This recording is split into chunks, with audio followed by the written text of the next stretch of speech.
MLA பதவிக்காக தான் அவர் இருக்காரே தவிர புரட்சி தலைவர் புரட்சி தலைவின்லாம் சொன்னதெல்லாம் பொய்ன்னு அர்த்தமா? அந்த கொள்கைகள் எல்லாம் யார் அவரை உருவாக்கி ஆளாக்குனாங்களோ அந்த தலைவர்களுக்கு அவருடைய கட்சிக்கே துரோகம் பண்ணி போக முடியுமா? ஜெயலலிதா அம்மையார் கூட பதவி பறிச்சாங்க, அதனால கட்சி விட்டு போயிட்டாரா என்ன? இன்னைக்கு எப்படி போகக்கூடிய ஒரு இன்னைக்கு அவர் கையில இரட்டை இலை சின்னம் பச்சை குத்தி வச்சிருக்கு. ராஜினாமா பண்ணும் போதும் எம்ஜிஆர் ஜெயலலிதா புகைப்படங்களை பாக்கெட்ல வச்சிருக்காரு. நிறைய பேர் பச்சை குத்துனாங்க சார். குத்துனது இப்ப அழிச்சுக்கிறது கொஞ்ச நாள்ல அழிச்சுப்பாங்க. விஜய் படத்தை குத்தினாலும் குத்திப்பாரு அவரு. அது வேறு விஷயம். கொச்சப்படுத்துறீங்களே சார். இல்ல சார், இப்ப நீங்க பச்சை குத்துனது சொன்னதுனால சொல்றேன். விஜய் படத்தை தானே குத்த முடியும் அடுத்தது. அதனால அதுவல்ல நோக்கம்.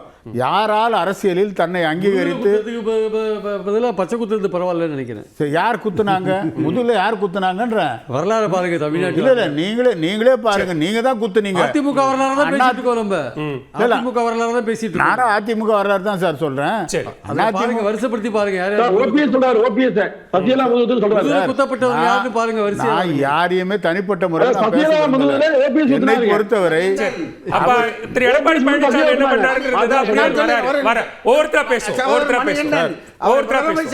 திருமதி சசிகலா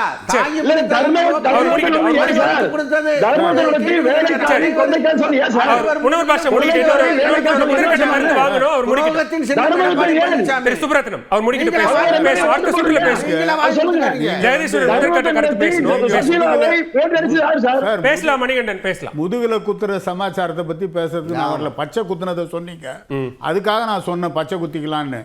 என்னை பொறுத்தவரை புரட்சி தலைவரால் உருவாக்கப்பட்டு புரட்சி தலைவரால் வளர்த்து ஆளாக்கப்பட்டு ஒரு கட்டத்தில் புரட்சி தலைவியாலே பதவி பறிக்கப்பட்டவர் அன்றைக்கு மௌனமாகத்தான் இருந்தார். அந்த மௌனம் அவரை தொடர்ந்து மீண்டும் எடப்பாடியாரால் அமைச்சர் பதவி கொடுக்கப்பட்டு அங்கீகரிக்கப்பட்டு அழகு பார்க்கப்பட்டது.